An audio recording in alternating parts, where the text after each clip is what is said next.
Hey guys, how are you guys doing? Yeah? Cool.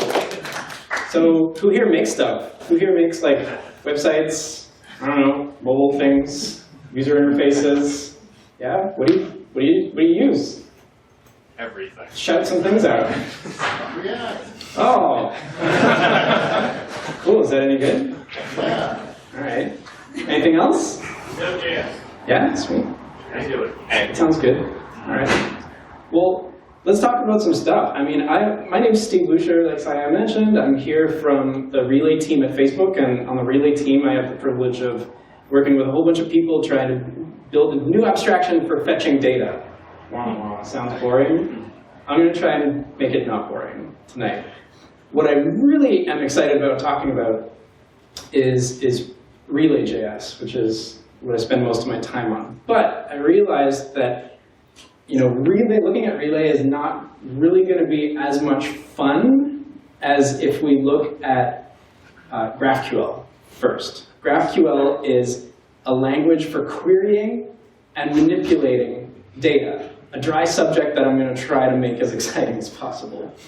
And let me put it to you this way. If your application needs data and JSON is the answer, then GraphQL is like the question. It's like a really good way, I think, of asking the question. And I think it's a good way of asking the question if JSON is the answer. Because it sort of aligns the way that we fetch data with the way that we think about consuming data, the way that product developers and designers think about consuming data. So let's begin with an introduction to GraphQL. This talk was originally developed by my colleague Nick Schrock, and I'm just going to try and step into his skin and deliver it to you today. All right, let's do this. So this journey started around 2011. What was it? iPhone released in like 2007 or something like that. The App Store a year later or something. So by this time, phones looked like they weren't going away. They were a thing. And so Facebook, started getting serious about mobile. Up until this point, Facebook was a web-centric company. It was just baked into everything from the technology to the culture, the deployment, that like refresh to install paradigm, the whole like move fast, ship new features, do a lot of experimentation. That was baked into Facebook at the core. And here comes this like giant step backwards, some might say, into like native proprietary frameworks, like really slow deployment. So this was kind of like a culture clash. So, what did we try and do? We tried to sort of jam this web thing into this mobile thing and say, well, let's do HTML5 in a native view. And this was cool because it went, we could go from sort of like a mobile afterthought to a mobile first experience. We could get feature parity with dub, we call it, with the web tier. Unfortunately, we got some feedback that the experience of using these apps was pretty terrible. Right? Browsers couldn't keep up with the complexity of the Facebook app, and it was just overall a bad experience for users. So in 2012, Facebook started truly native implementations. This meant not only just a ground-up rewrite of the apps for iOS and Android, but it meant a ground-up rethinking of the stack. This is what the stack used to look like, right? We have a giant web tier, just a big fat web tier with an interface, an air gap between it and the client. And across this air gap, the web tier emits what? It emits HTML. Fetches all the data, prepares a user interface, and hucks it across this air gap as HTML. Going to mobile, the stack looks more like this. A lot of the user interface moved to the client, the center of gravity shifted onto the phone, and now the web tier was more like an app server. And across that air gap, we just wanted it to ship data up to the phones. So what are different implementations of this air gap? Well, one answer is, all right, let's make a RESTful API, right? Now, I know there are a lot of, before this talk goes completely off the rails, there are a lot of different interpretations of what REST means, right? Political dodge here. I'm just going to talk about systems or one particular system that self-identifies as REST for the purposes of this example. So let's say you have one particular implementation of REST where you have resources that sit at the end of resource URLs, like a person. You can fetch that. If I wanted to go fetch a person and the list of friends, that might result in a bunch of round trips back to the person endpoint to fetch each one of their friends, the n plus 1 problem, this kind of stuff, right? And so how do we solve things like this? We might create a bunch of custom endpoints, like person with friends, that fetches person and their friends all in one fell swoop. And I don't know, custom endpoints are kind of like Pringles, like what's the saying? Like once you pop, you can't stop, or like you can't have just one. I don't know. That's Lay's. Yeah, okay. You can't have just one. So potato chips, they're like potato chips, right? And pretty soon you know what these applications look like. You have this plethora of endpoints and these mega endpoints like home or like timeline, right? And so lots of endpoints become sort of unmanageable over time. And then you also have this other problem, which we'll talk about in the second version. So we decided that REST wasn't the API that we really wanted, because developers and product designers don't really think in terms of joins or resource URLs. When you think of a user interface and you think about fetching data for it, really what you're thinking about is you're thinking about a graph of data. Especially in Facebook's case, where you have this giant graph of data. And your user interface, like, think of just snipping off a little subtree of this graph. You can think of user profile or something. You start at a user, and you go through their work history and their friends, and it's sort of like this, a subtree of this graph. And it's shaped almost like your user interface. So we decided that this was the API that product developers and designers wanted to use to fetch data. So we developed this thing called GraphQL. And it's not just an idea. GraphQL is now somewhere in the neighborhood of 4 or 5 years old. And it powers, if you're an application at Facebook that's consuming data from the Facebook graph, chances are you materialized it by making a GraphQL query. And we have a single endpoint, GraphQL, that's serving, this number is probably old by now, but when this presentation was created, over 260 billion requests per second, per day. So, what is it? Without talking, let me just pull up a chair and let's play around with it. Let's see what it can do. And to do this, I'm going to take you to a galaxy far, far away. And just before you do that, yeah. Can you turn the mic down? I'm just going to pop this in. It's going to make a popping sound.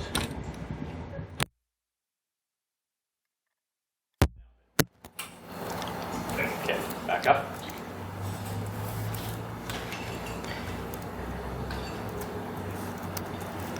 That was perfect. It gave me lots of time to jockey around. All right. Can I continue? So here, what are we looking at? This is a sort of an interactive GraphQL browser that's stuck on top of something called the Star Wars API. This is like a real-world REST API that someone outside of Facebook created that describes all of the data in the Star Wars universe. So on the left here, I can write a query. On the right, I'm going to see a response. So let's start playing around and see what we got. So I'm going to start a query.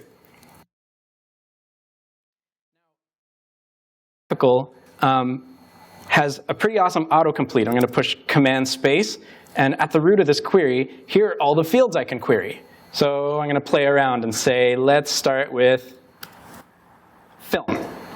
So this sort of looks like JSON without the values. Here I just think of it as JSON with the keys. Film is sort of like I can pass arguments to this film thing, and the autocomplete is telling me that I have two options here. I have either ID or film ID. So let me muck around and see what happens. What's available on film? Command Space. I see I can grab the title, I can grab director, and there we go. Film ID number 1 is A New Hope. All right, let's go a little deeper. So I can see this release date thing.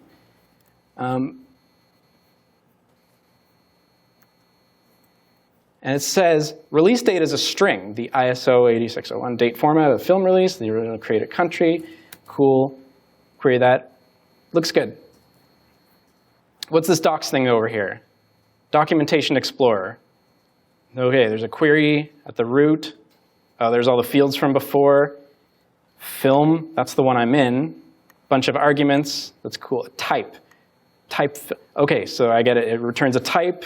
That's a film, and it has all these fields, so it's sort of like an infinitely nesting bunch of things. And there I see title and director, and et cetera, et cetera. All right, let's see if we can go a little deeper. What else do we have? Species, starship, vehicle connection, character connection, planets. Let's take a look at planets. So in graph theory, we call these things in a graph nodes, and the connections between them edges. So that's where this comes from. So between a film and a planet, I have an edge that connects it to a planet node. What do we have available on here? The name, the diameter of the planet, gravity, population, climate, strength, surface water. Oh, I have film connection. So I can keep cycling over and over and over here.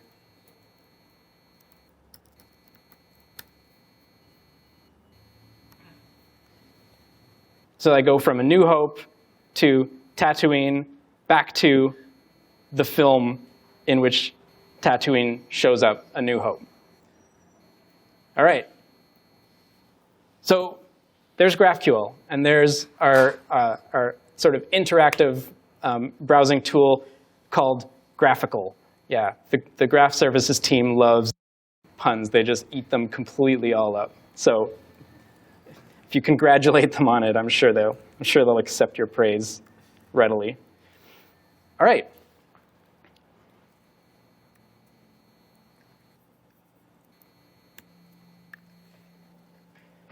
So what did we just see?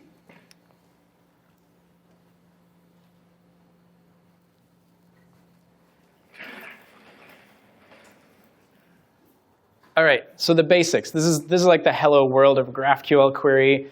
Me, you can think of it as like the logged in user, and I have a name. And if I execute this query against a GraphQL server, I get basically what, if the left is the query that's like JSON without the values, then the response is going to be like a JSON blob. And I think one of the really nice properties of GraphQL is that if you just like cover up your left eye and you just look at the response, you can very readily like predict what the query might look like. And if you do the opposite and you look at just the query, you can easily predict what the response is going to look like. The same is not true when you hit a REST endpoint like home or timeline. If you hit timeline in Instagram, how many fields does it have?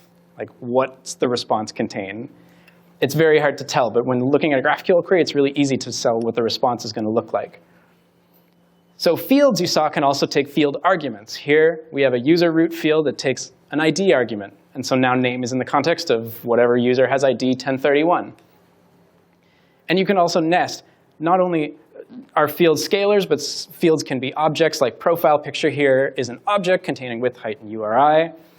And predictably, the response looks something like that. Of course, at Facebook, we have profile pictures and pictures of different sizes. So I might send an argument to profile picture and say, give me a width 300. What if I want, in the same query, I want a little picture and a larger picture? Now I have contention because I can't really put profile picture twice. Or if I did, what would the response look like? So we have the ability to alias.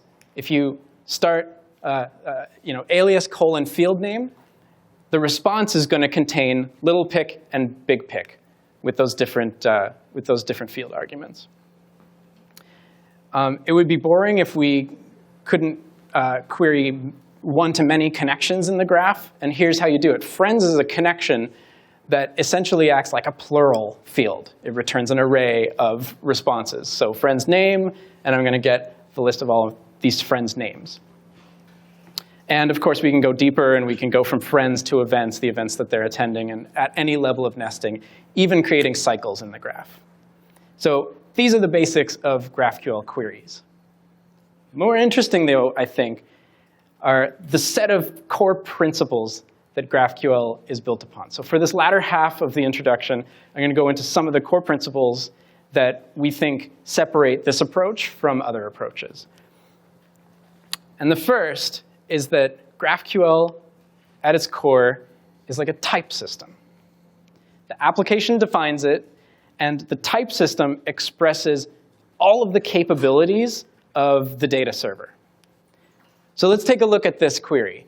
And we're going to use this as an example to just explore the type system. So here's a query where I'm saying, start from me. I'm the viewer logged into the website. Tell me what my name is. Grab my friends. Send that friends connection some arguments like, give me the first one, order it by like how close they are to me, and then get their name and the first event that they're attending. All right? So let's check out this in reference to the type system. So at the root of every GraphQL query is a type, a first-class type, called query. And the query type has a bunch of fields on it, which we call root fields. So here in this application, I can query me, which is a logged-in viewer, or I can query some user by ID. In practice, your application will have thousands or tens of thousands of root fields. But for this purposes, let's do this. Now, take a look at me. Me is of type user, and user has these fields. Has a name, some friends, which accepts these arguments, which are also typed. You can have simple things like integers or enums, ordered by first name or ordered by how close they are to me. The friends connection returns square brackets user, which means it returns a list of users. And similarly, the events connection returns a list of events. Diving down into your friend, friends are again of type user. Let's bring back the profile picture field. Here's a way that you can say the profile picture field takes a size argument, but you can specify a default and say if you don't specify it, then assume that it's size 50, and it returns the profile picture type, and so on and so forth. Events have a name that is string, and the attendees are a list of users. So there's two things I'd like to say about this type system. One is that using this type system, you can do some pretty cool things. Number one, if you receive a query on the server, you can validate the query without executing it. You don't have to hit an exception before you figure out, hey, that's not a field on user. Get out. Come back with a better query, right? But not only can you do it at runtime, but you can use the type system to validate queries even before you make them. You can move that work to build time. At the time you write your application and you're writing a query, you can validate it against the type, you can validate it against the schema. And even before you compile your JS, or when you push save, you can run the validation over that at build time and say no, this query won't execute against that schema. But more importantly, I think that this enables a completely new contract between the server and the client. And I want to explain to you what that means to me.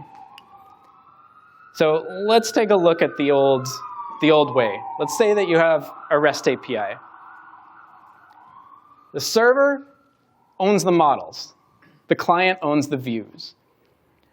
And if the client wants one of these models, it just sort of asks for it with this really coarse language, right? It's like, hey, get me thing 1, 2, 3. And the server completely owns what that response is going to look like. It's like, I heard you want thing 1, 2, 3. Here it is, right?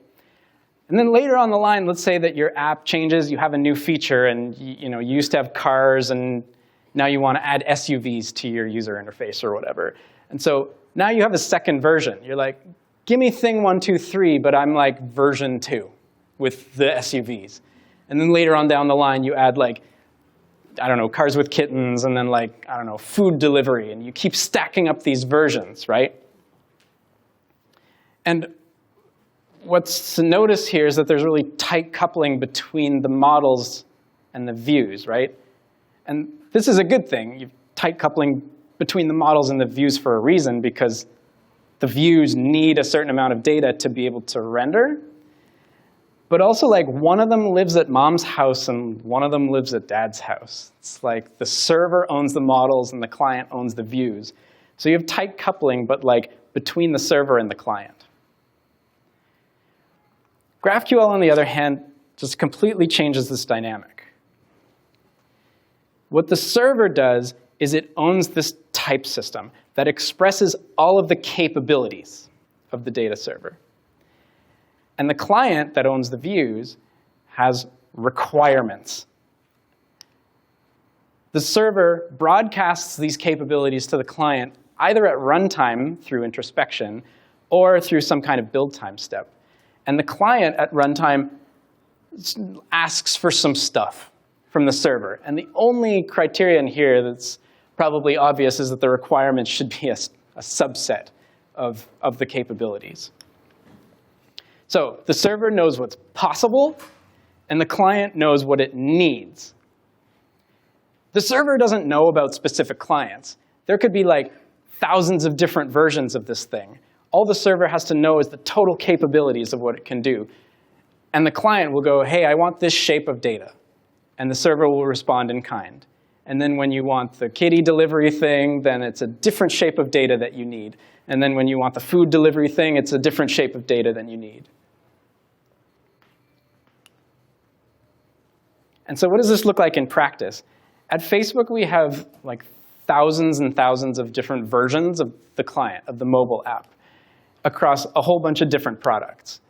So does that mean that they're all hitting the same schema?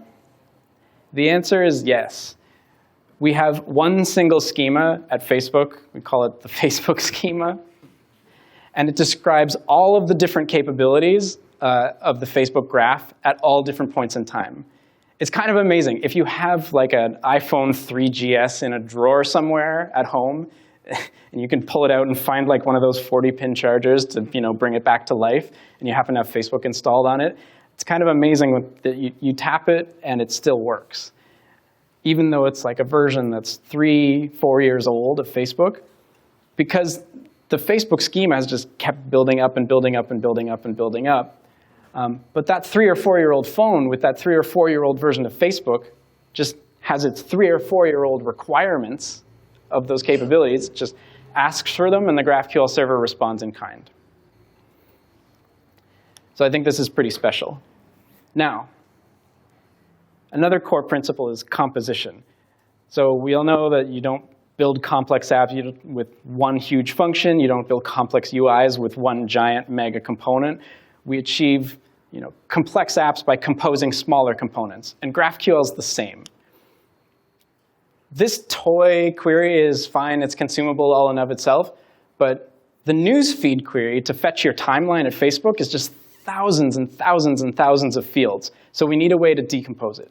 And the fundamental unit of decomposition in GraphQL is what we call the fragment. I can pull these fields out, give it a name, and tell GraphQL that it's a fragment on the user type. And then I can spread it in wherever the user type is permissible. So here, spreading it into the friends field with name and events, and name on events. So let's say that you have a user interface like this, looks like a timeline view, and it has a header, and it has an about section. If we were to break this up into UI components, we might do something like this. We might have a header view, and we might have an about view that all lived in a timeline view. Now, a little bit of a preview into what I want to talk about next when we get to the relay talk. Usually, if you were doing this using a regular REST system, you might hit an endpoint that fetches you all the data that you need for timeline, for efficiency. And then your application code would take this JSON block, and it would piece it apart. It would say, these parts are for the header. I'm going to throw them into the header. These parts are for the about view. I'm going to throw them into the about view. Wouldn't it be nice, since the header view knows what data it needs to render, the about view knows what data it needs to render, wouldn't it be nice if we could co-locate those data requirements with the user interface components that need them? Wouldn't it be nice if we could do something like this, where we could say, header fragment knows that it's going to need name, profile, picture, and cover photo. About knows that it's going to need your work information and your school and this kind of stuff. And if we could co-locate those exactly where those user interface elements are rendered, like in a React component or something like that, and then spread them in to the timeline fragment to sort of build up a mega query that we can send to the server. And this is exactly where we're going to go in the second half of this evening. This is what Relay tries to achieve with the compositional power of both React and GraphQL. Next core principle of GraphQL. So one of the main concerns when people hear about all of this this like new stack of stuff is like, oh man, I want to use Relay. But does this mean I'm going to have to like rewrite my backend in GraphQL? I'm using like Mongo or SQL or whatever. Am I going to have to rewrite my database in GraphQL? I want to dispel some myths. And this is that GraphQL is not a storage engine. GraphQL queries are backed by arbitrary code, not tied to a storage engine. And this is because of how it grew up at Facebook, right? At Facebook, we have this thing, this feed ranking and storage engine, essentially like emits some story IDs in the right order to display them in your timeline. And if you want to fetch the users that posted those stories, there's a whole separate set of user databases. And if you want to take a look at the images and the shared links, that's a whole other subsystem. And all of these things are sort of muxed together with existing application code that's written in PHP, written in Hack, right? And this represents the work of thousands of Facebook engineers over, the entire history of the company. So we couldn't just throw this away and start again. We had to use this. This was the base. We had to find a way to use this. So what we did was we built GraphQL as a layer on top of this. So GraphQL is not a storage engine. It's backed by arbitrary code. And in fact, GraphQL queries can operate over your existing code. If you're doing a Rails app, GraphQL can operate over top of your regular like active record calls or whatever. Or if all your data is stored in Redis, you can use whatever Redis adapter and operate using that. Next core principle. You saw it a little bit in action in GraphQL when we took a look at the Star Wars API example. So the type system is valuable on the server because you can validate queries before you execute them. But we think it's also really, really useful for tooling also, to build tools like GraphQL, to build validation at build time on the client and things like this. And how do you fetch? How do you introspect the GraphQL schema other than with GraphQL itself?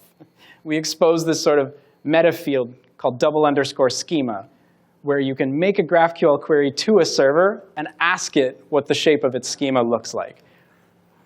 And using this is how you can build tools like autocompletes and predictive typing and things like that, and documentation like you saw in the Star Wars example.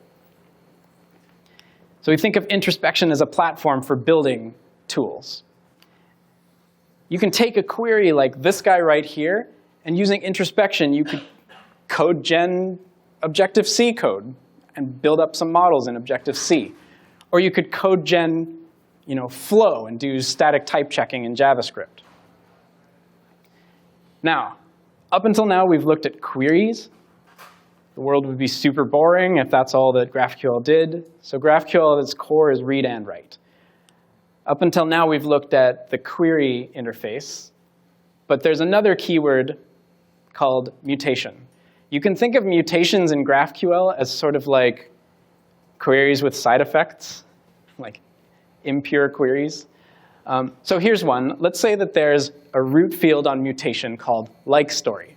And it takes an ID. I'm going to like the story with that ID. So that's probably enough. Like that will cause the story to be liked by the logged in user. But I might be interested in some stuff that happens after that. So I can specify in the body a query. If I like a story, I might be interested that the likers count was incremented. Or I might be interested that the does viewer like boolean has flipped, so that I can show that the thumbs up blue rather than white. And you can express all of the usual sort of CRUD operations. If I created a comment on that story with that ID and that's the text, I might be interested in the comment and its creation time. Or if I update it with some text, I might be interested in the like post-filtration text by the server. And it's not just limited to CRUD operations. You can express any kind of mutation in your application, like accepting a friends request. The friends count might get incremented. Or an event RSVP might decrement the number of invitees and increment the number of attendees or something like that. All right, so those are some of the core principles that we think make GraphQL, that we think distinguish GraphQL. So let's say that you have today a REST API. and you want to sort of like give it a go. And you want to hook it in, and you want to have that experience of using GraphQL to sort of explore your existing REST API using these like really powerful tools. So this is exactly what the Graph Services team did to pave over the Star Wars API, right? The Star Wars API is this actual, well-documented REST API into the Star Wars universe. And it has types, like people, that you hit using the people URL. People ID will give you people with whatever ID. And you can also view a JSON schema for any given type in this Star Wars API universe. And it has really great documentation for each of the attributes that might be on the response. What's interesting here is that the very act of crafting the type system in GraphQL sort of produces this documentation for you. This documentation was produced by a human just typing on a keyboard. But in GraphQL, by very virtue of like creating the schema saying that I have a field called birth year that's a string, and providing an optional definition, you can have this auto-generated, all this documentation auto-generated. So here's an interesting thing. The Graph Services team took a look at the existing Star Wars API, and they saw this field, manufacturer, returns a string on starships. So this is on the starships type. And the definition was the manufacturer of the starship, comma separated, if more than one. And they thought, hold on, that's not how I think of data as a product developer. If I'm looking at a starship and there's a manufacturer's field, I expect that to be a list of manufacturers, not like a string of comma separated stuff, right? So let's take a look at one example field definition in GraphQL. Because remember, GraphQL queries are backed by arbitrary code. So here's a single field definition using the JavaScript implementation of GraphQL. So here I'm saying, what's the type of the manufacturer's field? It's a list where all the elements are strings. At the bottom, optional description. This is what produces the documentation automatically. In the middle, this is where the magic happens, the resolve method, backed by arbitrary code. You can write absolutely anything you want, and you can also return a promise from this resolver. So the resolver receives the field arguments and sort of the parent. So it receives the parent, the ship, and I can do whatever I want.